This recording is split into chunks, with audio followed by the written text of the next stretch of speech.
Bueno, en esta unidad número 9 nosotros vamos a ver el tema equilibrio.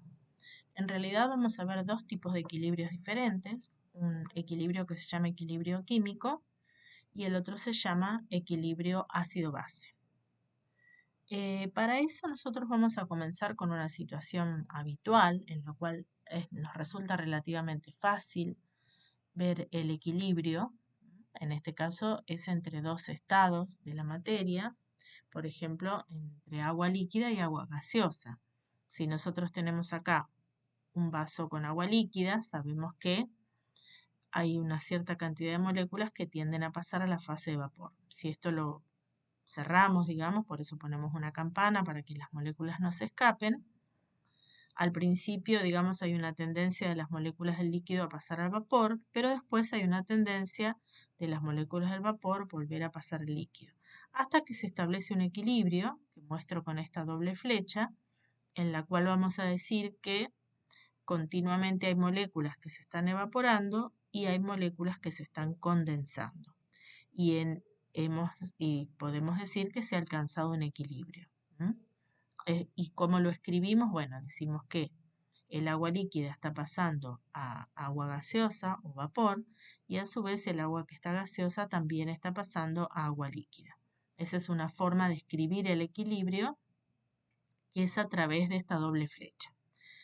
Esto lo vimos en el capítulo de gases líquidos y sólidos. Podría haber sido otro equilibrio como el de, por ejemplo, el equilibrio de fusión, pasar de sólido a líquido.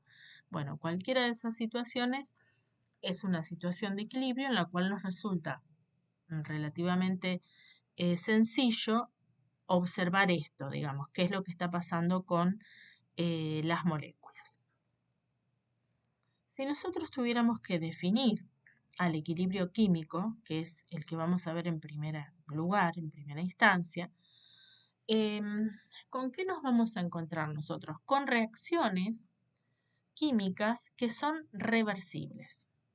En realidad, las reacciones que nosotros vimos hasta ahora y con todas las que estuvimos trabajando, especialmente a partir del capítulo de estequiometría, en esas reacciones nosotros escribimos una única flecha que va desde los reactivos hacia los productos, pero en realidad la mayoría de las reacciones no son esas reacciones, son reacciones reversibles. ¿Qué quiere decir? Que los reactivos reaccionan para dar productos, pero una vez que los productos comienzan a formarse, ellos también reaccionan para formar reactivos. Hasta que llega un momento en el cual se alcanza un estado de equilibrio que llamamos equilibrio dinámico. ¿Por qué lo vamos a llamar equilibrio dinámico? Porque si nosotros volvemos acá a este ejemplo, en realidad, si una vez alcanzado el equilibrio, digamos, una vez establecido el tiempo necesario para alcanzar el equilibrio, todos los parámetros macroscópicos de este sistema permanecen constantes.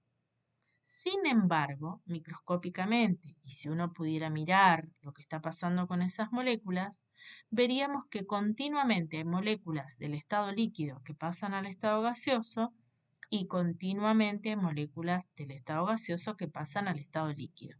Entonces, este equilibrio es un equilibrio dinámico, porque continuamente está ocurriendo algo, más allá de que macroscópicamente, cuando uno observa todas las propiedades que definen a este sistema, esas propiedades permanecen constantes. Entonces a eso nos referimos cuando hablamos de este equilibrio, que es un equilibrio dinámico.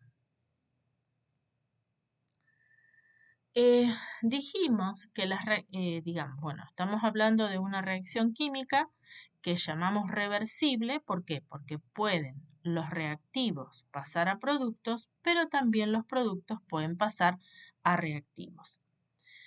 ¿Cuándo se alcanza el equilibrio químico? Cuando estas dos reacciones opuestas ocurren de forma simultánea y a la misma velocidad. Una vez que se ha alcanzado el equilibrio, las concentraciones que van a tener tanto los reactivos como los productos van a permanecer constantes. Si yo escribiera una reacción cualquiera, una reacción química cualquiera genérica, donde tengo el reactivo A, el reactivo B, el producto C y el producto D, y donde estas letras en minúsculas son simplemente los coeficientes estequiométricos, nosotros podríamos evaluar cómo es la evolución de esa reacción pensando o mirando lo que le pasa a los reactivos, que serían A y B, y lo que le pasa a los productos, que serían C y D. Fíjense que a medida que se van descomponiendo, perdón, que van reaccionando A y B, por supuesto va disminuyendo su concentración y empieza a aumentar la concentración de C y D. Pero ¿qué es lo que veo? Que no desaparecen totalmente A y B, no es que llegan a cero. Llega un momento en el cual su concentración se estabiliza y de la misma manera C aumenta y D aumenta hasta que su concentración también se estabiliza en un valor. Se puede establecer un tiempo, que es el tiempo en el cual se establece el equilibrio, y ¿quién me va a dar? ¿Quién me va a indicar que se llegó al equilibrio? Justamente que las concentraciones, tanto de reactivos como de productos, permanecen constantes. Eso es lo que me va a indicar que se ha alcanzado el equilibrio. Digamos, todos los datos o todas las variables macroscópicas del sistema van a permanecer constantes. Sin embargo, como esto es un equilibrio dinámico, continuamente va a haber moléculas de A y de B que van a reaccionar para formar C y D, pero también continuamente moléculas de C y D van a estar reaccionando para dar A y B. Eso es lo que significa que sea un equilibrio dinámico. Muy bien, esto a modo entonces de una reacción química cualquiera genérica. Vamos a un ejemplo. Este ejemplo es una reacción ya concreta donde este compuesto gaseoso, el dióxido de nitrógeno, reacciona, o sea, dos moléculas de este compuesto reaccionan para formar esta nueva molécula, que es una molécula justamente formada más grande, formada por dos moléculas de estas más chiquitas, que es el tetraóxido de dinitrógeno. Los dos son gaseosos. Este óxido es un óxido de color pardo y este es incoloro. En realidad, esta es una reacción reversible, que quiere decir que se da tanto hacia la derecha como hacia la izquierda, y en la cual se puede establecer y ver, digamos, que se ha establecido el equilibrio justamente por la evolución del color. A medida que la reacción comienza, ¿qué es lo que va pasando con el color pardo? Como esto es pardo y esto es incoloro, si la reacción fuera una reacción completa, yo coloco esto en el recipiente, tiene que ser un recipiente cerrado, ¿no? Donde no se escapen estos gases. O sea que puedan permanecer en contacto los reactivos y los productos. Si esto fuera una reacción completa, es decir, con una única flecha, ¿qué pasa? Yo empezaría con un color pardo y terminaría con un color incolor. Terminaría incolor. Perfecto, pero como no es una reacción completa, sino que es una reacción reversible, a medida que la reacción transcurre, este color pardo va disminuyendo, pero no desaparece totalmente. Llega un momento, un tiempo, que a nosotros por ahora no nos interesa para nada cuál es el tiempo, en el cual el color permanece constante. De esa manera me di cuenta o me doy cuenta de que hemos llegado a la situación de equilibrio, una vez que el color permanece constante. ¿Eso experimentalmente es posible de ver? Sí, por supuesto, que es muy fácil de ver, justamente porque tengo un color que me lo está manifestando. Entonces, con un aparato, por ejemplo, un colorímetro, puedo establecer cuál ha sido el tiempo necesario para que se establezca el equilibrio y después, en base a eso también, calcularé cuáles son las concentraciones tanto del reactivo como del producto. Para esta reacción en particular, además, también, digamos, se puede, bueno, esto lo vamos a ver un poquito después, pero se puede observar que esto está, la reacción está atada a la temperatura. Pero eso después lo vemos cómo influyen los cambios de temperatura en el equilibrio. Porque justamente hay más tendencia que el dióxido de nitrógeno pase a tetraóxido de nitrógeno con temperaturas bajas, o sea, con el enfriamiento, y en realidad hay mayor tendencia a que el tetraóxido de nitrógeno se descomponga para dar dióxido de nitrógeno cuando hay temperaturas altas. Eso lo vemos un poquito después. Bien, pero ¿qué pasa con las reacciones entonces que tienen un equilibrio? ¿Cómo uno puede llegar a saber, por ejemplo, cuál es esta concentración? Digamos, alcanzamos el equilibrio y quiero saber cuáles son las concentraciones de A, de B, de C y de D. Ahora no es tan fácil como lo vimos en estequiometría. En estequiometría, ¿qué hacíamos? Primero había una flecha hacia la derecha y decíamos, poníamos tantos moles de A, tantos moles de B, y según la estequiometría de la reacción, yo ya sabía cuántos moles de C y cuántos moles de D iba a tener, porque iba a ser una reacción completa, que de hecho eso también se da. Pero con las reacciones reversibles, ahora eso no es tan sencillo y no es tan directo. Entonces, en estas reacciones, yo tengo que poder establecer una constante de equilibrio. Aparece este concepto, el concepto de constante de equilibrio.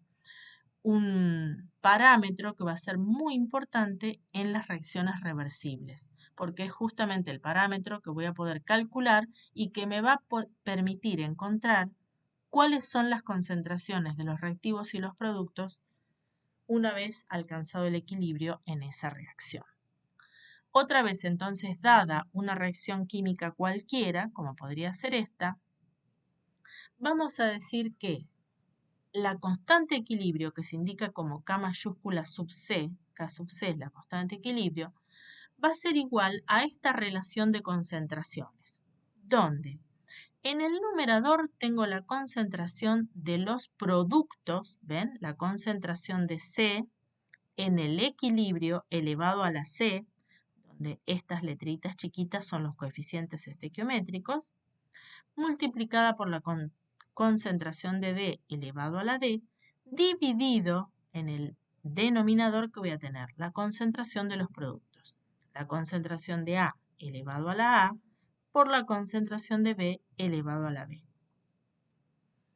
Estas concentraciones, esto que yo pongo entre corchetes, son concentraciones molares. Siempre van a ser concentraciones molares. No puedo poner otro tipo de concentraciones en la expresión de la constante de equilibrio. No puedo poner porcentajes masa a masa, ni porcentaje masa en volumen, ni molaridad. De todas las expresiones de concentraciones que nosotros conocemos, la concentración que nosotros tenemos que poner es concentración molar. ¿Se acuerdan que molar significaba moles por litro? Esta constante, que por supuesto puede hallarse experimentalmente para cualquier reacción, justamente solamente va a modificar su valor cuando se modifique la temperatura. Justamente por eso es una constante. El único factor que la va a afectar es la temperatura. Eso es muy importante y después también vamos a ver cómo la afecta a la constante los cambios de temperatura. Pero si no, en cualquier circunstancia, si no cambia la temperatura, más allá de que cambien las concentraciones de los reactivos y de los productos, esa reacción va a tener un único valor de constante a una única temperatura. Vamos a mirar ahora de nuevo este ejemplo, que es el mismo que vimos antes, nada más que ahora es la descomposición del tetraóxido de dinitrógeno para dar el dióxido de nitrógeno, que es una reacción reversible, es esta que vimos acá en este ejemplito, donde vimos que el dióxido de nitrógeno era el pardo y el tetraóxido de nitrógeno era el incolor. Ahora lo estamos viendo entonces, pero al revés. El tetraóxido de nitrógeno que se descompone para dar el dióxido de nitrógeno que es el pardo. Acá nosotros tenemos una tabla que nos muestra distintos experimentos llevados a cabo con distintas concentraciones, tanto del reactivo como del producto. Fíjense que acá, por ejemplo, empiezo con 0 de dióxido de nitrógeno y con una cierta concentración de tetraóxido de nitrógeno, y acá ya tengo distintas concentraciones de los dos. Una vez alcanzado el equilibrio en cualquiera de estos experimentos, ¿qué es lo que veo? Que tengo distintas concentraciones de reactivos y de productos. ¿Que de qué van a depender? De las concentraciones iniciales que yo puse en el balón donde estoy haciendo la reacción. Bueno, entonces dependiendo de las concentraciones iniciales, yo voy a tener distintas concentraciones finales, tanto del reactivo como del producto. Si nosotros quisiéramos establecer una relación entre las concentraciones en el equilibrio, podríamos en una primera instancia establecer esta relación y decir, bueno, ¿cómo es esa relación de concentraciones entre el dióxido de nitrógeno y el tetraóxido de dinitrógeno? Bueno, hago las cuentas y veo que me dan todos números diferentes para los diferentes experimentos. Pero fíjense qué pasa cuando nosotros hacemos esta relación. El dióxido, la concentración de dióxido de nitrógeno elevada al cuadrado dividido la concentración del tetraóxido de dinitrógeno, que es el reactivo. Siempre en el numerador va el producto y en el denominador va el reactivo, el o los. Fíjense que me dan todos valores prácticamente iguales, es decir, que me da una constante. Entonces, quiere decir que la constante de equilibrio para esta reacción es justamente el dióxido de nitrógeno elevado al cuadrado dividido el tetraóxido de dinitrógeno. El producto de la reacción elevado a su coeficiente estequiométrico dividido el reactivo elevado a su coeficiente, que en este caso es 1, por eso no se coloca. Eso me da una constante. Y fíjense que yo armé distintos experimentos con distintas concentraciones iniciales de reactivos y de productos. Llegué además a distintas concentraciones en el equilibrio, tanto del reactivo como del producto.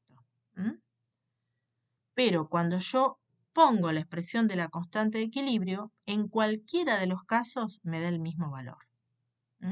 Por supuesto, vuelvo a decir, esto está atado a la temperatura. Para esta reacción, así como está escrita, y a esta temperatura, que es a 25 grados centígrados, la constante de equilibrio para esta reacción química es igual a este número.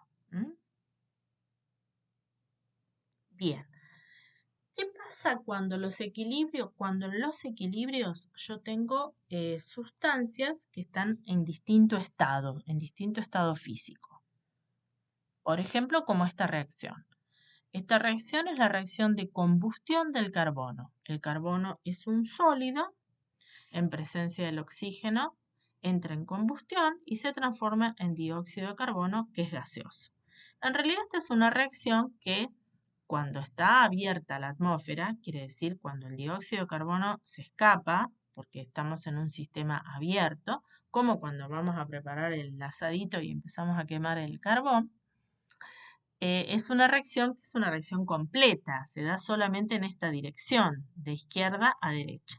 Pero si esta reacción se lleva a cabo en un sistema cerrado, donde yo no dejo escapar el dióxido de carbono, llega un momento en el cual el dióxido de carbono empieza a descomponerse para dar carbono y oxígeno. Entonces la puedo pensar como una reacción que según la situación en la que se encuentre puede ser una reacción reversible y por lo tanto tendrá un valor de una constante y se va a poder establecer un equilibrio. ¿Cuál sería la expresión de la constante para esa reacción en función de lo que nosotros ya sabemos? En el numerador, la concentración del producto, que es el dióxido de carbono, y en el denominador, la multiplicación de las concentraciones de los reactivos, que son el carbono y el oxígeno. ¿Qué pasa con el carbono? El carbono es un sólido y su concentración, mientras esté en su propia fase, es constante. No cambia, no importa que se agreguen o saquen moles de carbono, mientras haya carbono, su concentración va a ser constante. Esto pasa no solamente con los sólidos, sino que también pasa con los líquidos, puros y en su propia fase. Permanecen constantes las concentraciones. Entonces, ¿qué podemos hacer? Sacar esta concentración de acá, porque total es una constante. ¿Cómo la sacamos? Multiplicando para acá y por lo tanto decimos expresión de la constante realmente para esta reacción va a estar dada simplemente por la relación de concentraciones del dióxido de carbono y el oxígeno. El carbono no lo colocamos en la expresión de la constante de equilibrio de esa reacción, de la misma manera que no lo vamos a hacer con otros sólidos o líquidos puros. Acá tenemos otro ejemplo que es la descomposición de la piedra caliza, el carbonato de calcio, que se descompone para dar óxido de calcio, esto sería la cal viva, esto es el yeso y esto es la cal viva, y dióxido de carbono, donde estos dos son sólidos y este es gaseoso. Entonces, si nosotros en este dibujo, digamos, de alguna manera vemos que podemos cambiar las concentraciones de carbonato de calcio y de óxido de calcio, que serían los dos sólidos. Vamos a suponer que el blanco es el carbonato de calcio y que estos puntitos rojos son el óxido de calcio. Bueno, tanto acá como acá tengo distintas cantidades de carbonato de calcio y de óxido de calcio, que son los dos sólidos. Sin embargo, si ustedes miran las moléculas de dióxido de carbono en el recipiente, en los dos casos es exactamente la misma cantidad. Por lo tanto, la constante de equilibrio para esta reacción es directamente igual a la concentración de dióxido de carbono, porque estos dos sólidos puros en su propia fase son constantes y entonces su valor, su concentración, no se escribe en la expresión de la constante de equilibrio. Que nos queda entonces como resultado o como algo concreto que no tenemos que olvidar, que los sólidos y los líquidos puros en su propia fase son constantes y por lo tanto no aparecen en la expresión de la constante de equilibrio. Eso es algo que tengo que tener en cuenta cada vez que voy a escribir la constante de equilibrio para una reacción química reversible. ¿Qué nos va a indicar el valor de la constante de equilibrio? Ese número. Algo nos tiene que decir y rápidamente nosotros tenemos que poder interpretar qué nos dice ese número sobre esa reacción química. Nos va a decir cuál es la tendencia que existe para que esos reactivos se transformen en productos. Si nosotros acá tuviéramos una reacción cualquiera, donde el reactivo A se transforma en el reactivo B, en el producto B, la expresión de la constante de equilibrio sería la concentración de B en el numerador sobre la concentración de A en el denominador. Nosotros podríamos tener tres situaciones para este valor de constante de equilibrio. Un valor chiquito de constante de equilibrio, pequeño, ¿qué significaría? Que tengo mucho A y poco B. ¿Qué quiere decir? Que hay poca tendencia a que A se transforme en B. O sea, fíjense, en el equilibrio me quedan muchas moléculas de A y pocas de B. ¿Qué quiere decir? Que esta tendencia es pequeña, por eso el valor de la constante es pequeño. Fíjense que el numerador va a ser pequeño y el denominador grande, por eso la constante de equilibrio es chiquita. Entonces, valores pequeños de constante de equilibrio significan que es una reacción que se da en poca medida hacia la derecha.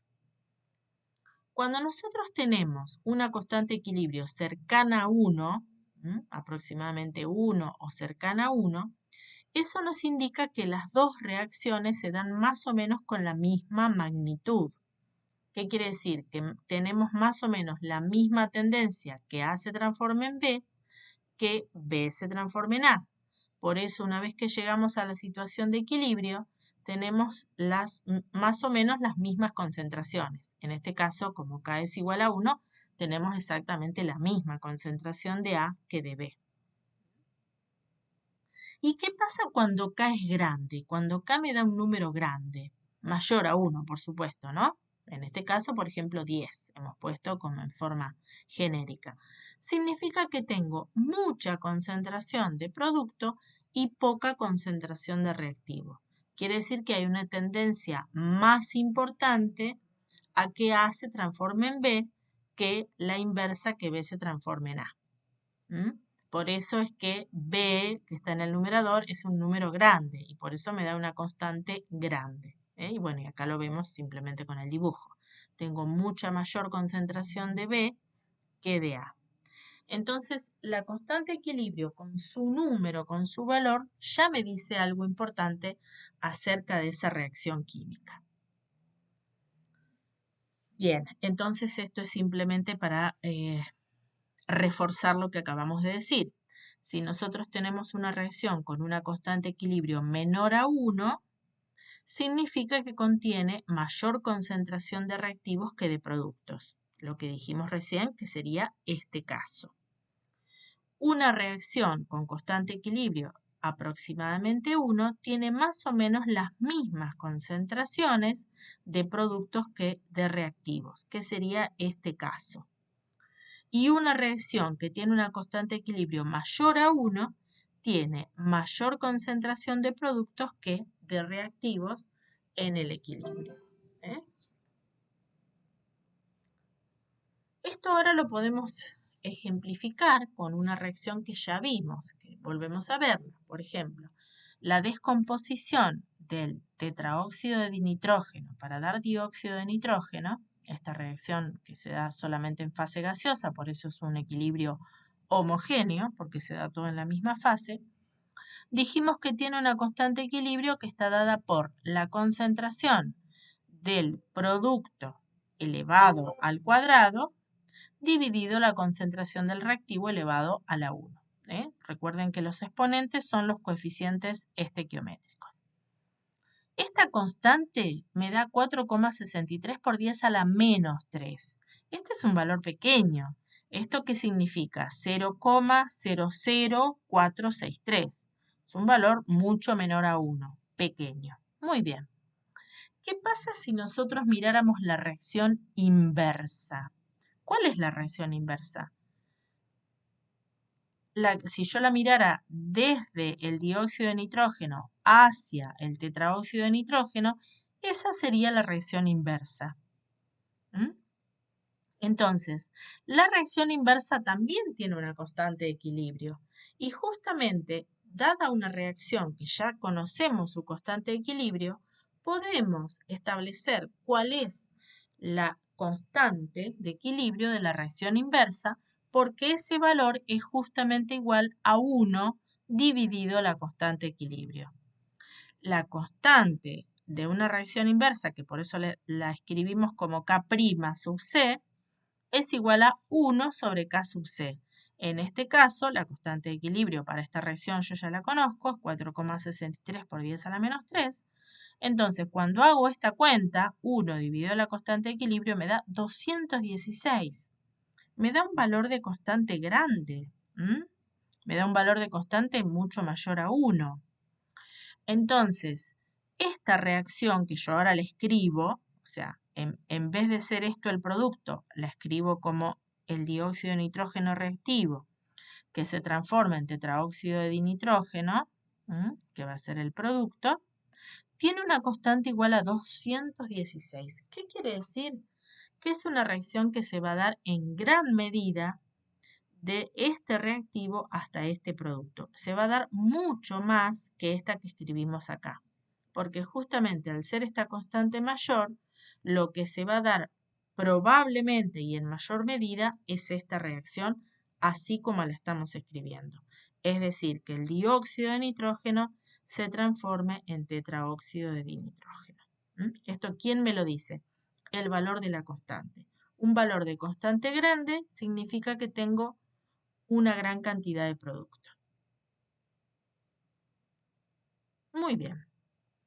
¿Se pueden calcular las concentraciones a las que hemos llegado en el equilibrio? Sí, de hecho eso es una de las cosas importantes que tenemos que aprender a hacer en este capítulo y que es justamente poder encontrar los valores de esas concentraciones en el equilibrio que, como ya dijimos, ahora dependen de otras cosas, no como lo habíamos hecho en el capítulo de estequiometría, donde solamente mirábamos la reacción y cuál era la relación entre los productos y los reactivos. a través de los coeficientes estequiométricos. ¿Mm? Entonces, vamos a ver ahora esto con un ejemplo. Un ejemplo de una reacción también en fase gaseosa, que es el hidrógeno que reacciona con el yodo para dar yoduro de hidrógeno. Cuando esta reacción ocurre en un recipiente cerrado a esta temperatura, ya se sabe, porque se ha calculado experimentalmente, cuál es la constante de equilibrio de esta reacción. Vamos a suponer que me dicen que en el balón de reacción tenemos una concentración de hidrógeno igual a la concentración de yodo igual a 1 molar, que significa 1 mol por litro. Bien, entonces vamos a ver cómo procedemos nosotros para poder encontrar las concentraciones en el equilibrio. Un segundito acá. Vamos a resolver esto como un problemita. Entonces necesitamos escribir algunas cosas allí en esa tabla que pusimos. Muy bien. Para esto vamos a salir un cachito de acá. Vamos a ir acá, vamos a ir acá, vamos a ir acá. Y entonces ahora vamos a volver acá. Bien. Fíjense que nosotros hemos puesto una tabla en la cual ponemos concentración inicial y concentración de equilibrio. ¿Para quién? Para todos. Para el hidrógeno, para el yodo y para el yoduro de hidrógeno, que son mis reactivos y mi producto. Bien, las concentraciones iniciales de hidrógeno y de yodo las conozco porque justamente yo coloco esas concentraciones iniciales adentro del balón y decido poner 1 mol de cada uno en un balón, por ejemplo, de 1 litro. Por lo tanto, la concentración de hidrógeno es 1 y la concentración de yodo es 1. Muy bien, inicialmente, cuando recién comienzo y pongo esas cosas adentro del balón de reacción, ¿tengo algo de yoduro de hidrógeno? No, al principio no tengo nada, por lo tanto acá pongo 0. ¿Sí? Escribo 0, no tengo nada de yoduro de hidrógeno. Muy bien, yo dejo que la reacción ocurra. Como sabemos que es una reacción reversible, ¿qué significa esto? Que no se va a agotar todo el hidrógeno, tampoco se va a agotar todo el yodo y tampoco se va a producir todo el yoduro de hidrógeno que me dice la estequiometría de la reacción. Pero lo que no sé es cuánto. Entonces, de hidrógeno, por supuesto, voy a tener menos. Lo que no sé es cuánto menos. Entonces, ¿cómo voy a poner la expresión de la constante de equilibrio ahí? Voy a decir, bueno, tengo 1 menos X. Oye, eso me salió feo. Es una rayita que, a ver, esperemos. No va. Ahora acá. Sí. Ahí está.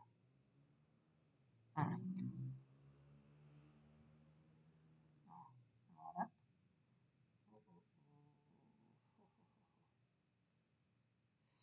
No.